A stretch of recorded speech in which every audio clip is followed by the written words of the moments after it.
America ने Israel को मोहरा बना के 13 जून को हमला क्यों कराया? क्यों लगातार इजराइल हमले को बढ़ा के जंग के दायरे को और बड़ा करना चाहता है? आखिर अमेरिका और इजराइल की मंशा क्या है? अमेरिका का ये पूरा घटिया खेल खुल के सामने आ गया है। अमेरिका ने क्यों इजराइल को मोहरा बनाया और इसके पीछे की असली कहानी क्या है? ये सब कुछ मैं आपको अपनी इस रिपोर्ट में बताने वाली हूँ। साथ ही इस पर भी चर्चा करेंगे कि ईरान की धार्मिक और उसकी सांस्कृतिक पहचान को कैसे मिटाने की तैयारी अंदर खाने में चल रही है। नमस्कार, आप देखना शुरू कर चुके हैं 4 PM और मैं हूँ आपके साथ सिमरन। दोस्तों, ईरान एक ऐसा मुल्क है जिसने अपने इस्लामी रीति रिवाजों और तकनीकी प्रगति के दम पे वर्ल्ड लेवल पे अपनी मजबूत पहचान बनाई है। लेकिन इस मुल्क की ताकत से कुछ ताकतें डरती हैं। ये ताकतें हैं अमेरिका और उसका कठपुतली इजराइल। हाल ही में इजरायली प्रधानमंत्री बेंजामिन नेतन्याहू का बयान इस साजिश के गंदे खेल को और साफ कर देता है। आपको बता दें कि 13 जून 2025 को इजरायली फाइटर जेट्स ने ईरान की राजधानी तेहरान और अन्य शहरों में ताबड़तोड़ हमले किए। नतांज के परमाणु संयंत्र, सैन्य ठिकाने और तेल रिफाइनरियां निशाने पे थीं। आपको बता दें, हमले में ईरान के कई सैन्य अधिकारी और 2 परमाणु वैज्ञानिक शहीद हो गए। लेकिन सवाल यह है कि हमला वास्तव में था क्या? क्या ये सिर्फ ईरान के परमाणु कार्यक्रम को रोकने की कोशिश थी या इसके पीछे कुछ और गहरी साजिश हो सकती थी? आपको बता दें कि अमेरिका और इजराइल का दावा है कि यह हमला ईरान के परमाणु हथियारों को रोकने के लिए था। लेकिन क्या ये सच है? ईरान ने बार बार कहा कि उसका परमाणु कार्यक्रम शांति के लिए है। अंतर्राष्ट्रीय परमाणु ऊर्जा एजेंसी की रिपोर्ट्स में यह भी साफ नहीं हुआ है कि ईरान परमाणु हथियार बना रहा है। फिर भी अमेरिका और इजराइल ने इस बहाने को आधार बना के हमले किए। ये वही पुराना हथकंडा है जिसे हमने इराक में 2003 में देखा था, जब अमेरिका ने विनाशकारी हथियारों के झूठे बहाने से इराक को तबाह कर दिया।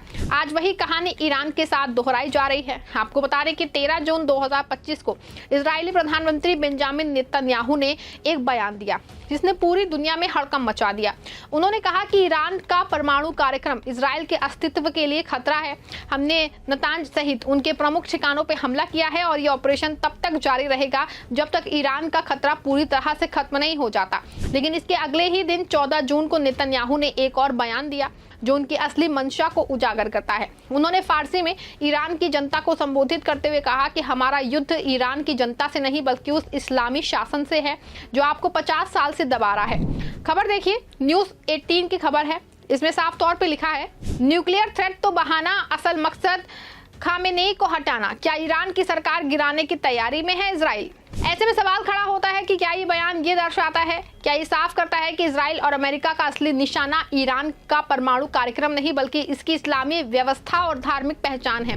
नेतन्याहू का ये बयान एक खुली चुनौती है न सिर्फ ईरान की सरकार को बल्कि उसकी संस्कृति, उसके रीति रिवाजों और उसके इस्लामी मूल्यों को। ये वही पुरानी साम्राज्यवादी चाल है जिसके तहत पश्चिमी ताकतें पहले एक देश को अस्थिर करती हैं, फिर उसकी धार्मिक और सांस्कृतिक पहचान को निशाना बनाती हैं और अंत में वहां सत्ता परिवर्तन करके अपनी कठपुतली शासन को स्थापित करती हैं। आपको बता दें, नेतन्याहू का ये बयान सिर्फ एक धमकी नहीं बल्कि एक खुला ऐलान है कि इजराइल और अमेरिका मिलकर ईरान की इस्लामी पहचान को मिटाना चाहते हैं। ये लोग चाहते हैं कि ईरान की मस्जिदों की आवाज खामोश हो जाए, कुरान की तालीम बंद हो जाए और इस्लामी रिवॉल्यूशनरी गार्ड्स की ताकत खत्म हो जाए। लेकिन ईरान कोई कमजोर मुल्क नहीं है। ये वही ईरान है जिसने 1979 की इस्लामी क्रांति के बाद अपनी पहचान को ना सिर्फ बचाया बल्कि उसे और मजबूत किया। आपको बता दें कि 1979 में ईरान ने एक ऐसी क्रांति देखी जिसने ना सिर्फ देश को बदला बल्कि पूरे मध्य वर्ग की सियासत को हिला दिया। आयतुल्लाह खोमेनी के नेतृत्व में इस्लामी क्रांति ने शाह रजा पहलवी की पश्चिमी कठपुतली सरकार को उखाड़ फेंका। इस क्रांति ने ईरान को एक नई दिशा दी बल्कि एक ऐसे मूल्य नियमों को लागू किया है जो इस्लामी मूल्यों पर आधारित थी, जहां मस्जिदें सिर्फ इबादत की जगह नहीं बल्कि सामाजिक और राजनीतिक बदलाव का केंद्र बन गई। लेकिन पश्चिमी ताकतों को ये बात बहुत दिन से अखर रही थी।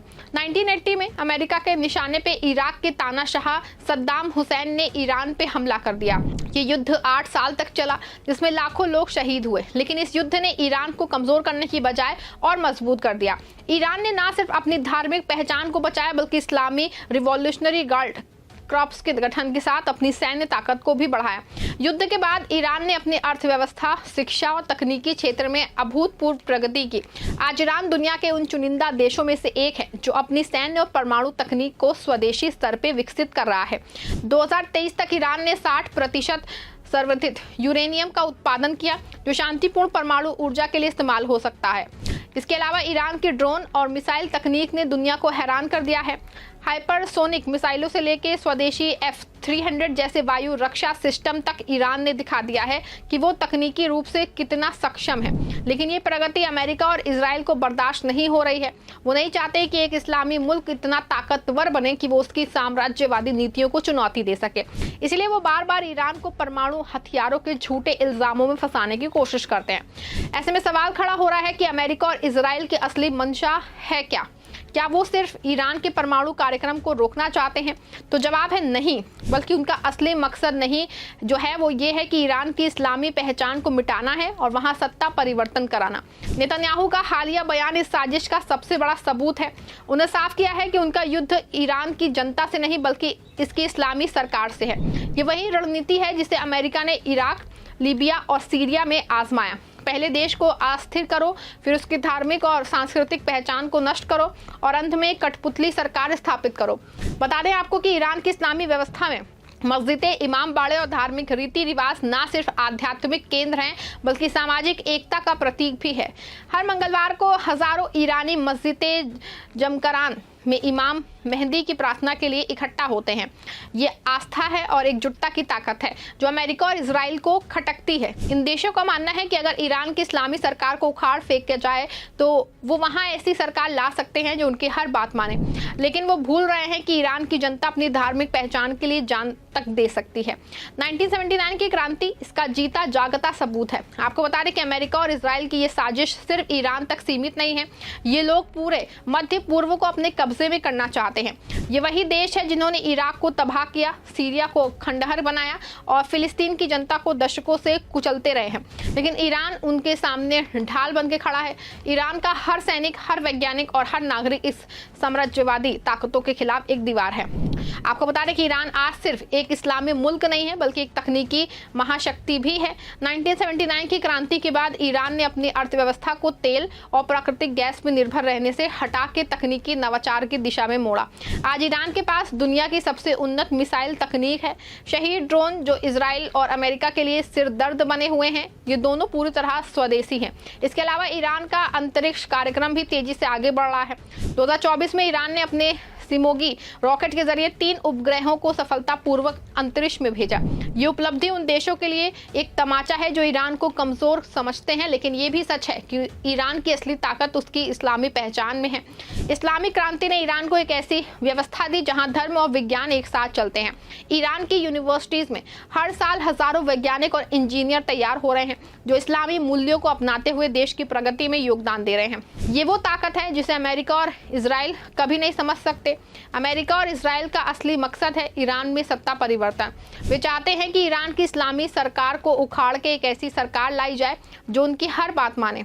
ये वही रणनीति है जिसे उन्होंने इराक में आजमाया। 2003 में अमेरिका ने इराक पे हमला किया, सद्दाम हुसैन को हटाया और वहां एक कठपुतली सरकार स्थापित की।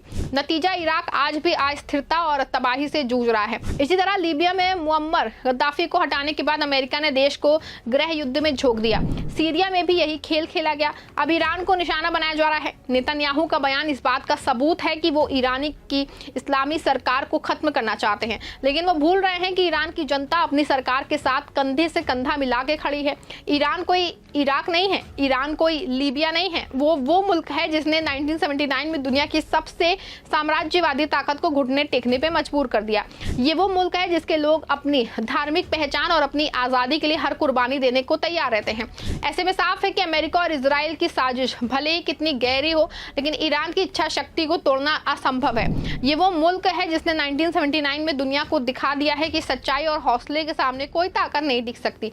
आज ईरान ना सिर्फ अपनी इस्लामी पहचान को बचा रहा है बल्कि तकनीकी और सैन्य क्षेत्र में भी दुनिया को चुनौती दे रहा है। नेतन्याहू का बयान अमेरिका की चुप्पी और इन हमलों के पीछे की साजिश जो है साफ है कि लोग जो है ईरान को झुकाना चाहते हैं, लेकिन ईरान के हौसले को देख के लगता नहीं है कि वो झुकने वाला है। आपको क्या लगता है कि नेतन्याहू का बयान इसी दिशा में है कि ईरान के इस्लाम को इजराइल और अमेरिका मिटा देना चाहते हैं? पूरे मामले पे आपकी क्या राय है? अपनी राय कमेंट में जरूर लिखिएगा। खबर अच्छी से अच्छी लगी हो खबर को लाइक शेयर, चैनल को सब्सक्राइब करेगा। जय हो ईरान, जय हो इस्लामी क्रांति।